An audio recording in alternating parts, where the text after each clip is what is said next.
Avant de commencer, j'aimerais vous demander une petite faveur. J'essaie que d'atteindre les 1000 abonnés, un objectif très important pour moi. Veuillez vous abonner à la chaîne. Un simple clic. Mais c'est une grande motivation pour que je continue à créer des vidéos. Merci beaucoup. La mort de Moïse fut plus que la fin d'une vie d'homme. Elle marqua la fin d'une ère prophétique, la conclusion de 40 années de miracles, de rébellion et de rencontres divines dans le désert. Mais ce ne fut pas la fin du plan de Dieu. Au moment où Moïse rendit son dernier souffle sur le mont Nebo, quelque chose de profond commença. Une transition silencieuse mais tonitruante se déroula, qui allait lancer une nouvelle génération vers sa destinée. Ce qui suivit la mort de Moïse ne fut pas seulement du chagrin. Ce fut du mouvement, de l'accélération, un choc.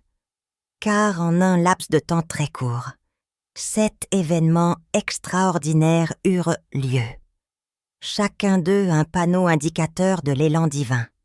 Deutéronome 34, 5 à 6.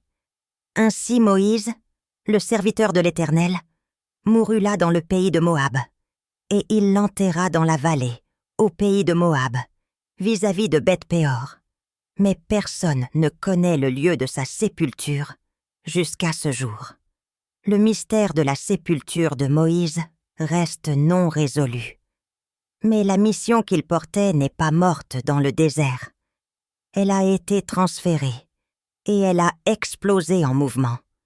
C'est l'histoire de ce qui s'est passé ensuite. C'est l'élan inédit derrière le livre de Josué. Ce sont les 7 choses choquantes qui se sont produites juste après la mort de Moïse. Commençons.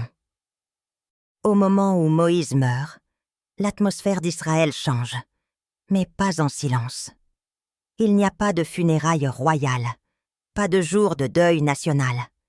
L'Écriture ne mentionne aucun délai. Au lieu de cela, ce qui se passe est à la fois choquant et profondément instructif. Dieu parle immédiatement, non pas aux anciens, non pas aux fils d'Aaron, mais à Josué. Josué 1 à 2. Après la mort de Moïse, le serviteur de l'Éternel, il arriva que l'Éternel parla à Josué, fils de Nun, serviteur de Moïse, en disant « Moïse, mon serviteur, est mort. Maintenant, lève-toi, passe ce Jourdain, toi et tout ce peuple, vers le pays que je leur donne, aux enfants d'Israël. L'homme. » Deutéronome 34, 9. Or Josué, fils de Nun, était rempli de l'esprit de sagesse, car Moïse avait posé ses mains sur lui. Ce ne fut pas une promotion spontanée. Ce fut un plan de succession divine. Josué avait été formé pendant des décennies dans l'ombre. Il avait marché avec Moïse jusqu'au mont Sinaï. Il avait gardé la tente d'assignation. Il avait espionné la terre promise. Il était resté fidèle quand d'autres craignaient. Et maintenant, sans avertissement, Josué devient l'homme le plus puissant d'Israël, non par élection, mais par imposition des mains. Ce ne fut pas une simple nomination humaine, ce fut un transfert spirituel. Moïse avait posé ses mains sur Josué avant sa mort, et maintenant l'esprit de sagesse repose sur lui. Laissez cela pénétrer. Un homme meurt, un autre homme s'élève.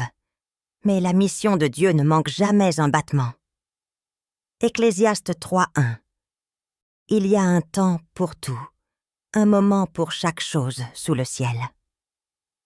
Psaume 75, 6 à 7. Car l'exaltation ne vient ni de l'Orient, ni de l'Occident, ni du désert. Mais Dieu est le juge. Il abaisse l'un et il élève l'autre. Choc numéro 1. Dieu ne donne pas à Josué le temps de pleurer. Il n'y a pas de comité de transition, pas de vote tribal. Le flambeau est passé de la main de l'éternité. La mission divine continue avec urgence. Ésaïe 55, 1. Ainsi sera ma parole. qui sortira de ma bouche. Elle ne retournera pas à moi sans effet. La parole de Dieu était sortie par Moïse, mais sa volonté